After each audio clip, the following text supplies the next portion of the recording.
Hi everyone. Welcome back to the Pot Smokers Bible. DM. Druggies Matter. My name is Zion.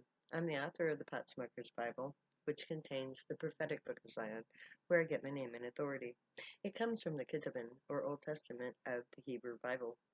I used the King James Version of the Christian Bible to put together the prophecy of Israel from the scattered testimony of the various prophets of the Old Testament, and I wrote it into the book of Zion after, well, as I completed all of the steps necessary to fulfill the prophecy that I found contained within the book. And I completed my um, project to fulfill prophecy on 420 of last year when I began publishing Peace on YouTube in the Pot Smokers Bible, which is my way of publishing the Pot Smokers Bible and the Book of Zion. Now, I would not have written the Pot Smokers Bible if I hadn't been forced to in order to publish the Book of Zion, because the Book of Zion is written entirely in Bible verse. And it is a clear and literal, detailed description of the year 2020, complete with Donald Trump in the White House, COVID-19, and the life and the death of George Floyd and the subsequent um, street protests. And the prophecy goes on past the year 2020, of course. And it foretells that from this moment on, Donald Trump is going to be an undeniable problem for the United States of America. I have been very happy so far that we haven't had more bloodshed. But I have a feeling that that's about to change. Because Donald Trump was restrained when he was in the White House. He had the American government restraining him at every turn. But now he has been unleashed. He now has more power and authority than he did when he entered office. He has a huge following that are willing to following him into hell.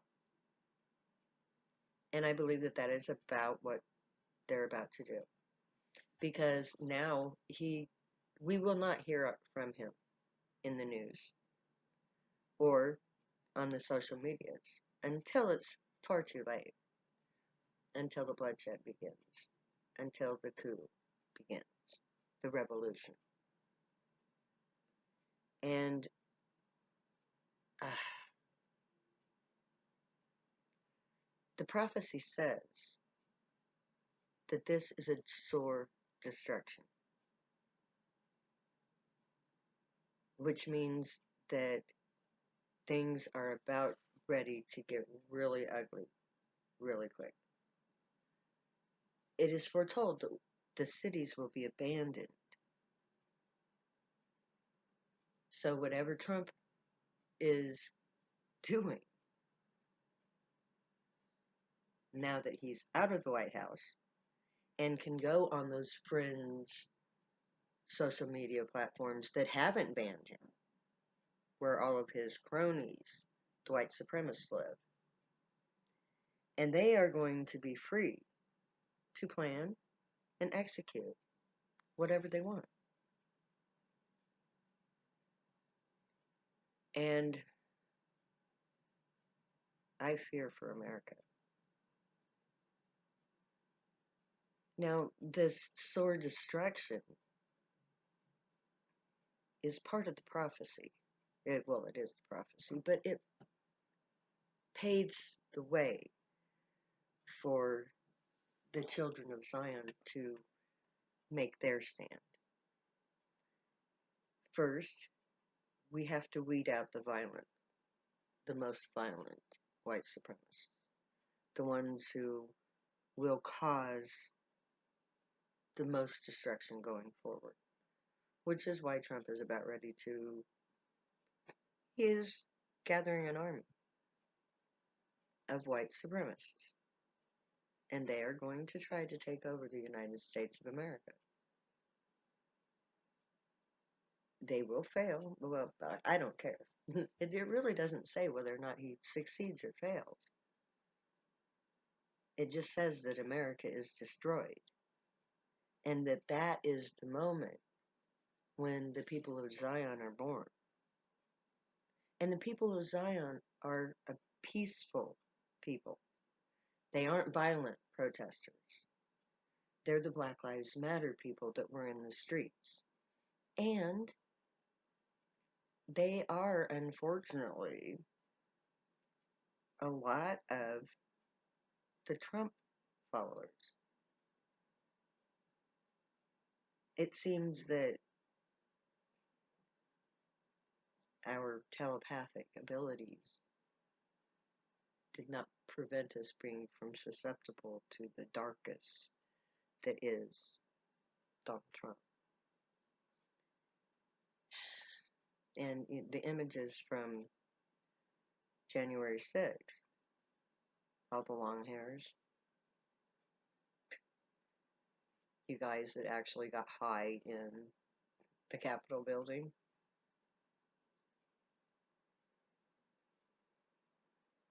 you are obviously drug users. Not all of you, of course.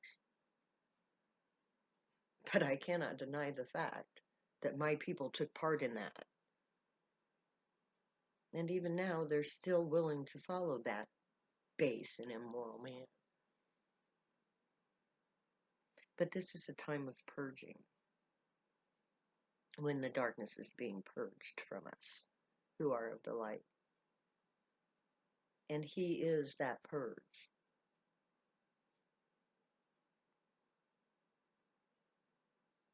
It is my hope that drug users will not take part in what Trump is trying to do. If you use drugs, stay true to your drugs, because Trump does not represent you. He represents everything you despise. How many drug users give a crap about money? Not very many. How many drug users give a crap about ego? None. How many drug users are willing to have somebody take the fall for you and not take the fall for them in turn? Because if you are not a narc, you don't belong with Trump. Because Trump's fucking narc. He's just like every narc that ever walked the face of this earth. He says what is convenient, when it's convenient, and he'll change his story at the drop of the hat if it'll keep his ass out of fucking prison. He represents everything you have always despised. Unless, of course, you're a hypocrite. Because no self-respecting drug user would do anything but abhor violence. We are the children of the 60s, the children of the hippies. We're a peaceful, peace-loving, a loving people. We're not violent. We don't love bloodshed and war. We hate bloodshed and war. So do not lower yourselves to Trump's base and immoral standards.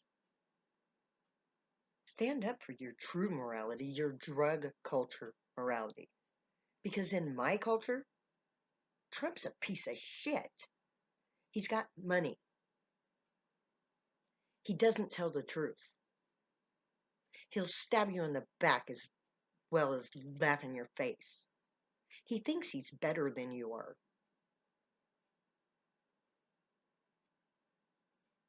And he wants you to do his dirty work so that you can prove that you are what he is, but you're not. If you do drugs, you don't belong with Trump. You belong opposing him and Biden both, because both of them represent the same thing, the nation that oppresses you. Did Trump do anything to end the war on drugs? No, he did not. Did he even mention the fact that he would ever end the war on drugs? No, he didn't. So why did you follow him? What was it about? Oh, I know. Yeah, because he's a rebel. Because he was sticking it in the face of the man. He is the man, stupid. He's as 1% as a 1%er can get. He represents everything that the almighty fucking dollar represents. So go ahead and choose Trump or drugs. Because you're going to have to make that choice. Because nobody in America is going to stick up for you when you do drugs. But I'm willing to stick up for you. I'm willing to take it all the way to fucking Washington and to the United Nations. Because you know what? I've already taken it off world. My name is Zion. And I work for the Gray. You know, the guys running around in the UFOs that the government has been trying to convince you doesn't exist. Well, I represent them. And they have a message for you. If you'll walk away from Trump and his violence and base immorality, and if you stand with me, they will come and they will stand up for you, and they will tell the whole world to stick it up their fucking asses that we who do drugs are the best people on this planet. Why? Because we do not perpetuate money, violence, profit, ego, or anything that Trump represents. So, if you want to be a low-life piece of shit, follow Trump. But if you do drugs, and you want a better future for yourself and your children and your grandchildren, walk the fuck away from that idiot who is nothing more than an ego in a flesh suit. He's a soulless, heartless moneymonger who is never going to do anything but laugh gleefully as you spill your precious blood in his name. So, if you do drugs, walk away from Trump. Don't be part of his violent uprising. Be part of a peaceful uprising. Because the difference between me and Trump is war and peace. He represents war. I represent peace. He represents money. I represent unity. He represents wealthy, get everything. The poor get nothing. I represent there's no such thing as wealth or poverty. There's only unity. Everything that a true drug user is in his heart. Peaceful, giving, loving, feeling, caring. We hate war, remember? So leave Trump. There's a better way. May the Great watch over you, guide you, protect you, and keep you from all harm. And may they keep you right, teach you right from wrong. May you be worthy of them. May your thoughts, words, and deeds reflect truth, good, and light, and the unicorn way. Find your joy and pursue it. Make that your life sword. Come camp with me. My name is Zion. I wrote 2 books about why you should stay happy and high. I'll never say goodbye, so I'm going to say later now.